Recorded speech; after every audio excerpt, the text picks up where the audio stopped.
Selamat pagi Bapak, Ibu, dan saudara-saudari yang terkasih dalam Kristus. Selamat berjumpa kembali dalam sapaan dan renungan pagi GKI Salatiga. Senin 20 Desember 2021 bersama saya Chandra Dewi. Mari kita mengawalinya dengan berdoa. Selamat pagi Allah Bapa yang kami kenal dengan nama Yesus Kristus. Terima kasih untuk hari yang baru ini. Terima kasih untuk pemeliharaan dan kasih-Mu yang tiada berkesudahan. Sebelum kami melakukan aktivitas kami ingin belajar dan mendengar firman-Mu. Berfirmanlah Bapa, dan bantu kami dengan Roh Kudus-Mu untuk dapat memahami dan dapat melakukan dalam kehidupan kami sesuai dengan kehendak-Mu. Dalam nama Tuhan Yesus kami berdoa. Amin. Renungan pada hari ini saya beri judul Datang kepada Terang. Bacaan diambil dari Injil Yohanes pasal 3 ayat 19-21 dan Yesaya 9 ayat 6. Yohanes 3 ayat 19-21 berbunyi demikian. Dan inilah hukuman itu. Terang telah datang ke dalam dunia, tetapi manusia lebih menyukai kegelapan daripada terang, sebab perbuatan-perbuatan mereka jahat. Sebab barang siapa berbuat jahat, membenci terang dan tidak datang kepada terang itu, supaya perbuatan-perbuatannya yang jahat itu tidak nampak. Tetapi barang siapa melakukan yang benar, ia datang kepada terang, supaya menjadi nyata bahwa perbuatan-perbuatannya dilakukan di dalam Allah.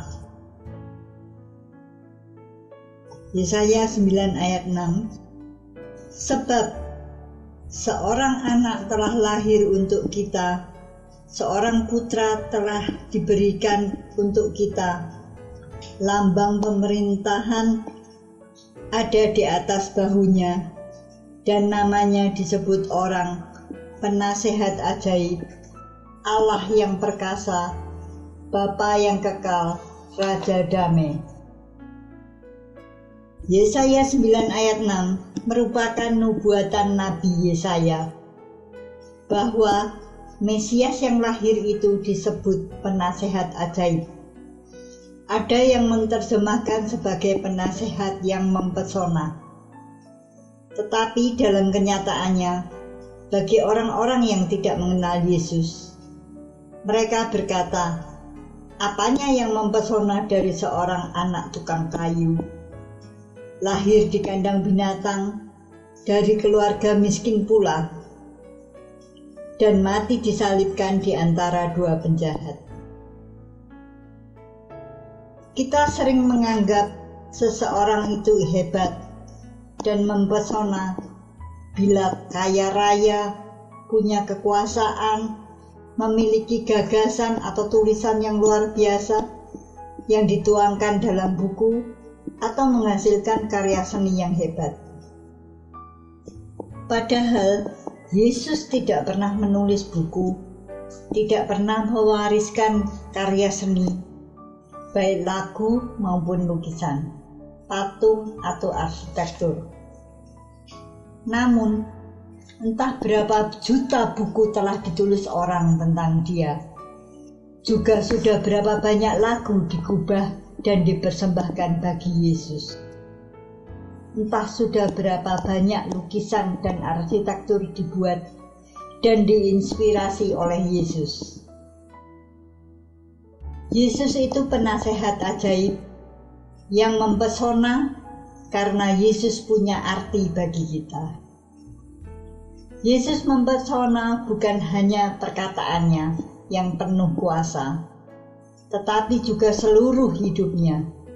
Semua yang pernah ia lakukan memberi pengaruh kepada kehidupan, peradaban, dan kebudayaan manusia terhadap seluruh sejarah dunia ini. Pertanyaannya, apakah Yesus mempunyai arti bagi kita? Apakah kita membutuhkannya di saat-saat tertentu saja, seperti ban cadangan yang kita keluarkan ketika memerlukannya? Apakah di saat-saat kita dalam kegelapan, kita tetap berdiam dalam gelap, atau kita datang kepada terangnya? Apakah Yesus mempunyai arti bagi kita? Apakah dia menjadi penasehat yang ajaib bagi kita? Marilah kita periksa hati kita masing-masing. Marilah kita berdoa. Bapa, kembali saat ini kami menghadap kehadirat-Mu. Kami bersyukur kalau kami sudah mendengar firman-Mu dan boleh memeriksa diri kami masing-masing. Ampunilah Tuhan, kalau kami seringkali tidak menempatkan-Mu di tempat yang layak. Seringkali kami hanya datang bila kami membutuhkan-Mu.